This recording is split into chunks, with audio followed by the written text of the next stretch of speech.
Hindu business line की report के मुताबिक RIL यानी रिलायंस इंडिया लिमिटेड 2.15 लाख करोड़ के कैश एंड कैश इक्विवेलेंट यानी CCE के साथ सबसे ज्यादा कैश वैल्यू वाली भारतीय कंपनी है।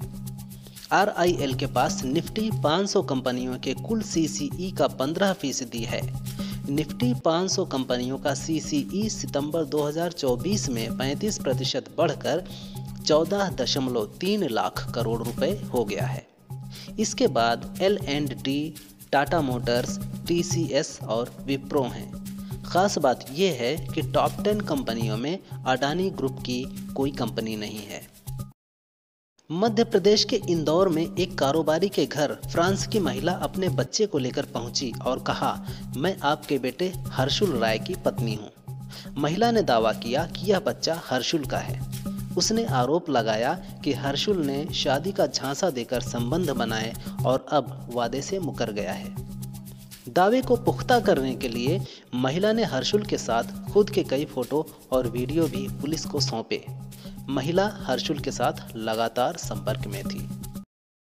इटावा के जसवंत नगर कस्बे में सपा के राष्ट्रीय महासचिव और अखिलेश के चाचा शिवपाल सिंह यादव ने कहा, प्रदेश में बीजेपी की लूट जारी है।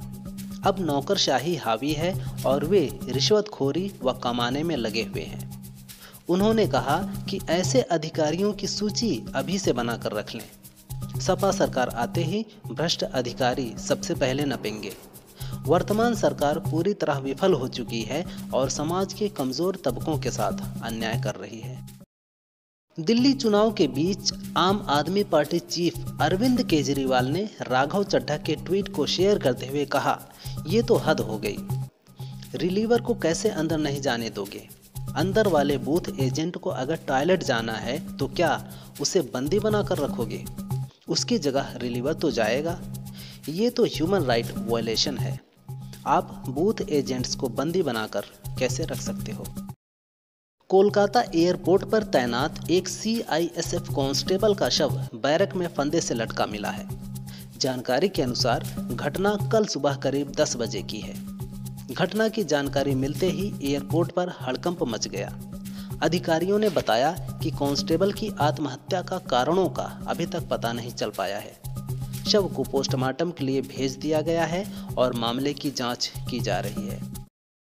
महाकुंभ के 24वें दिन 13 जनवरी से अब तक 38.66 लाख करोड़ से ज्यादा श्रद्धालु स्नान कर चुके हैं। अखाड़ा परिषद के अध्यक्ष रविंद्र पुरी ने बताया कि अखाड़े के साधु संत अब कैंप में अपने सामान की पैकिंग कर रहे हैं। 2 दिन बाद यानी 7 फरवरी को अखाड़े काशी और हरिद्वार के लिए रवाना होंगे। पूजा पाठ कर धर्म ध्वजा उतारी जाएगी।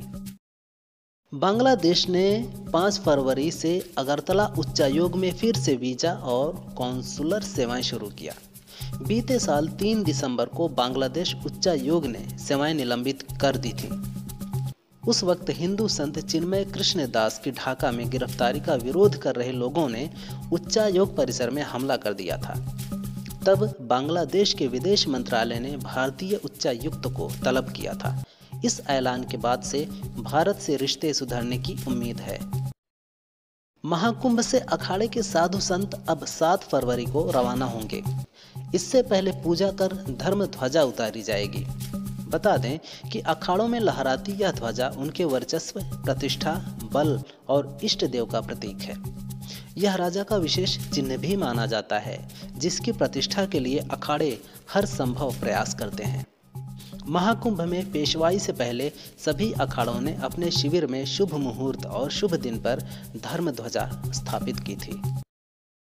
उत्तर प्रदेश के मंत्री ओम प्रकाश राजभर ने मिल्कीपुर उपचुनाव पर कहा, मिल्कीपुर का चुनाव NDA प्रत्याशी के पक्ष में है। विपक्ष के लोगों में हताशा और निराशा है। अगर रोने से उन्हें वोट मिल सकते हैं तो समाजवादी पार्टी के सदस्यों को लखनऊ और दिल्ली से रोना शुरू करना चाहिए। बता दें कि अयोध्या की मिल्कीपुर विधानसभा सीट पर वोटिंग 5 फरवरी को संपन्न हो गई है। रॉबर्ट वाड्रा ने दिल्ली के पूर्व CM अरविंद केजरीवाल के कामकाज को लेकर बड़ा दावा किया है। उन्होंने कहा कि मैंने कई लोगों से मुलाकात की और महंगाई, बुनियादी ढांचे और परिवहन से जुड़ी उनकी समस्याओं को सुना। अरविंद केजरीवाल ने कभी भी अपनी वादों को पूरा नहीं किया। इस बार नतीजे उनके पक्ष में नहीं आने वाले हैं।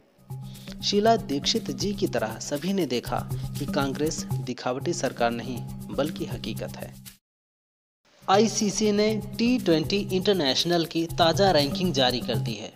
इसमें भारतीय बैटर अभिषेक शर्मा को जबरदस्त फायदा हुआ है। अभिषेक 38 खिलाड़ियों को पछाड़ते हुए नंबर 2 पोजीशन पर पहुंच गए हैं। उनके रेटिंग पॉइंट 829 हो गए हैं। अभिषेक से आगे ट्रेविस हेड हैं जो 855 रेटिंग पॉइंट के साथ नंबर 1 पोजीशन पर कायम है। तिलक वर्मा एक पोजीशन नीचे खिसकते हुए तीसरे स्थान पर हैं। सॉल्ट चौथे, सूर्य कुमार यादव 5वें स्थान पर है। भगोड़े कारोबारी विजय माल्या ने कर्नाटक हाईकोर्ट में एक याचिका दायर की है, जिसमें उसने दावा किया है कि बैंकों द्वारा वसूली गई राशि उसके द्वारा लिए गए कर्ज से कहीं अधिक है। हाल ही में माल्या ने सोशल मीडिया पर एक पोस्ट में दावा किया था कि किंगफिशर एयरलाइंस पर करीब 6,200 करोड़ का कर्ज था। बैंकों ने कर्ज की राशि के अलावा ब्याज भी वसूल लिया है। उत्तर प्रदेश की राजधानी लखनऊ में आशीष नाम के एक 17 वर्षीय लड़के की ब्लूटूथ नेक बैंड फटने से मौत हो गई। जानकारी के अनुसार वह घर की छत पर ब्लूटूथ नेक बैंड लगाकर मोबाइल चला रहा था। अचानक धमाके की आवाज सुनकर आशीष की मां आई तो देखा बेटा नीचे गिरा पड़ा है। अस्पताल ले जाने पर डॉक्टरों ने उसे मृत घोषित कर दिया। फिलहाल पुलिस जांच कर रही है। राष्ट्रपति के अभिभाषण पर पीएम मोदी के जवाबी भाषण को लेकर कांग्रेस नेता राहुल गांधी ने हमला बोला है। उन्होंने कहा, पीएम को यह स्वीकार करना चाहिए कि मेक इन इंडिया एक अच्छी पहल होने के बावजूद विफल है। 2014 में विनिर्माण जीडीपी के 15.3% से गिरकर 12.6% पर आ गया है, जो पिछले 60 वर्षों में सबसे कम है। पीएम ने अपने भाषण में इसका जिक्र तक नहीं किया है। उन्हें अवैध प्रवासी कहा जा रहा है, जो अवैध तो नहीं थे, बस अमेरिका जाने का उनका रास्ता अवैध था। उनका मकसद न देश छोड़ना था और न ही अमेरिका में बसने का। उनका मकसद एक ही था, पैसा कमाना, क्योंकि हिंदुस्तान में उनकी ज़रूरतों तक शायद रहनुमाओं की नज़र नहीं पहुंचती। वो गए पैसा कमाने, आए बेइज्जत होकर। उनकी झुकी नज़रों में शायद अभी यही सवाल है, काश हम यहाँ रोजी रोटी का इंतजाम कर पाते तो ये दिन ना देखना पड़ता। दिल्ली विधानसभा चुनाव का पहला एग्जिट पोल आ गया है। मैट राइज के सर्वे के अनुसार दिल्ली में इस बार बीजेपी को 46%, आम आदमी पार्टी को 44% और कांग्रेस को 8% वोट मिलते दिख रहे हैं। बीजेपी 35 से 40, आम आदमी पार्टी 32 से 37, जबकि कांग्रेस 0 से 1 सीट पा रहे हैं। सर्वे के अनुसार बीजेपी सबसे बड़ी पार्टी बनकर उभरेगी। दिल्ली विधानसभा चुनाव में चाणक्य स्ट्रेटजी के एग्जिट पोल में बीजेपी को 39 से 44, आम आदमी पार्टी को 25 से 28, कांग्रेस को 2 से 3 सीट मिलती दिख रही हैं। इस हिसाब से दिल्ली में इस बार बीजेपी सीधे तौर पर सरकार बनाती दिख रही है। वहीं आम आदमी पार्टी दूसरे नंबर पर रहेगी। अयोध्या की मिल्कीपुर विधानसभा सीट पर उपचुनाव के लिए वोटिंग खत्म हो गई है। दोपहर 3 बजे तक 57.13% मतदान हुआ। वोटिंग के बाद सपा, भाजपा सहित 10 प्रत्याशियों की किस्मत ईवीएम में कैद हो गई है। 8 फरवरी को मतगणना के बाद रिजल्ट घोषित कर दिया जाएगा। बता दें कि इस सीट पर सपा और भाजपा के बीच कड़ा मुकाबला है। गाजीपुर में उत्तर प्रदेश कांग्रेस अध्यक्ष अजय राय ने दिल्ली चुनाव पर प्रतिक्रिया दी है। उन्होंने जीत का दावा करते हुए कहा कि कांग्रेस मजबूती से आगे बढ़ रही है। कांग्रेस ताकत के साथ दिल्ली में सरकार बनाएगी। बता दें कि दिल्ली विधानसभा चुनाव में दोपहर 3 बजे तक 46.55% मतदान हुए। उत्तर प्रदेश सरकार में मंत्री दयाशंकर सिंह ने लखनऊ में दिल्ली विधानसभा चुनाव पर कहा, अरविंद केजरीवाल ने दिल्ली की जनता को धोखा दिया है।